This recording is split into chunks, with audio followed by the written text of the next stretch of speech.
Bonjour, buenos días, buenas tardes, bonsoir. Buenos días, bonjour, buenas tardes, bonsoir. Hoy día estoy muy feliz de verte en este canal para que seguimos con algunas palabras importantes para saber.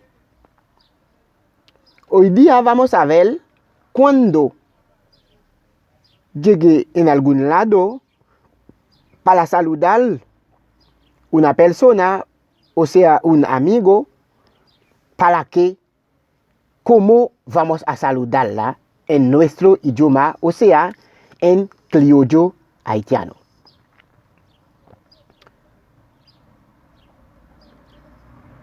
En criollo haitiano se dice bonjour de la mañana igual buenos días. Bonsoir a la tarde igual buenas tardes. Ya, la semana pasada estábamos en el 1 a 10, o sea, para que mostrar cómo contar. Estaba 1, 2, 3, 4, 5, 6, 7, 8, 9, 10. 1, 2, 3, 4, 5, 6, 7, 8, 9, 10. 1, 2, 3, 4, 5, 6, 7, 8, 9, 10. 1, 2, 3, 4, 5, 6, 7, 8, 9, 10. Ya, hoy día vamos a ver las palabras más importantes. Bonjour, buenos días, bonsoir, buenas tardes. ¿Cómo estás? ¿Cómo huye?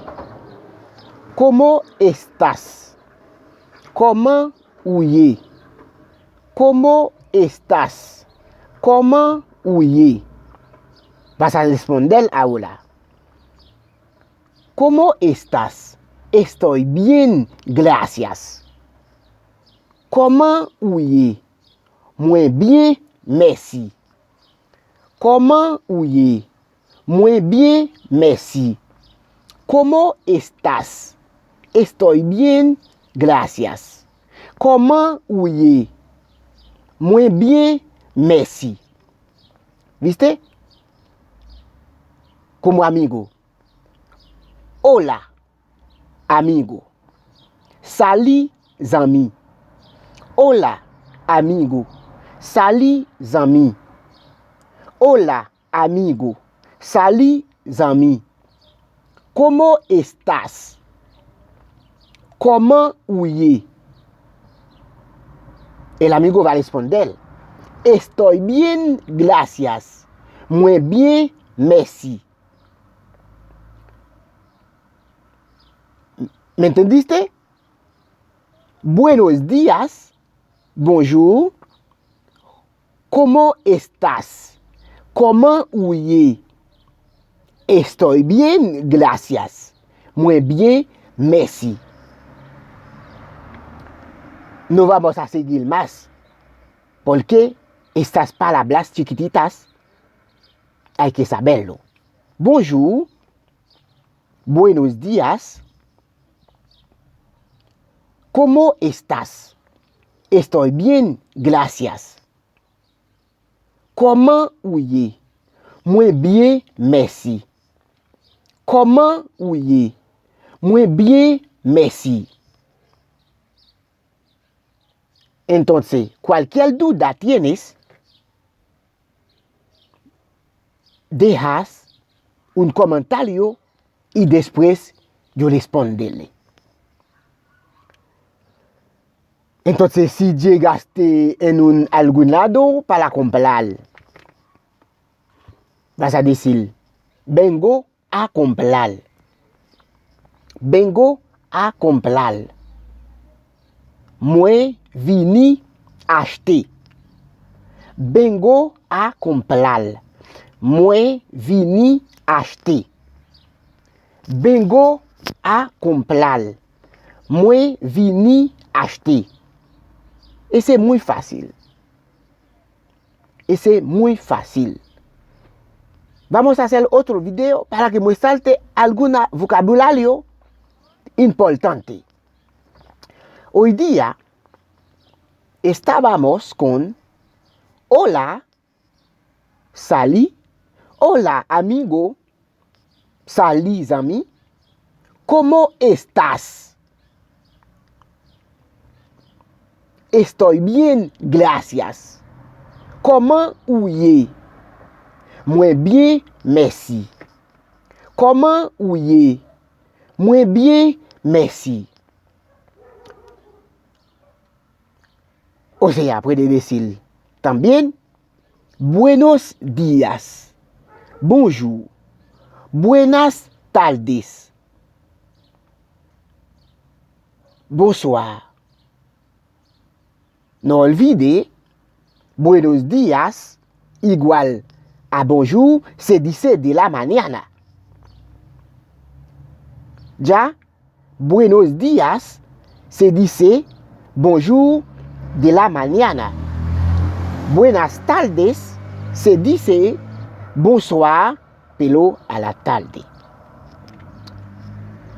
Pero para que seguir con este curso de nuestro idioma criollo haitiano, hay que suscribirse en este canal. Porque con su apoyo y mi apoyo igual, vamos a seguir juntos. Pero si usted no compartir este video para que otro amigo, o sea, otro compatriotas suyo, suscribirse con este video, yo no voy a seguir bien. Pero con este apoyo, vamos a seguir. Estoy aquí siempre para que hagas este curso. ¿Ya? Hola, amigo. Salut, ami. Comment ouye? Muy bien, merci. ¿Cómo estás? Estoy bien, gracias. Bonsoir, ami. Buenas tardes, amigo. ¿Cómo estás? Estoy bien, gracias. ¿Cómo ouye? Muy bien, merci. Estamos quedando hoy día ahí. Al final, antes de que me irme, al final, cuando decir buenos días, amigo, ¿cómo estás? Bonjour, ami, ¿cómo ouye? Estoy bien, gracias. ¿Cómo ouye? Muy bien, merci. Para que termine, puede decir muy content, ouais ou. Muy content, ouais ou. Estoy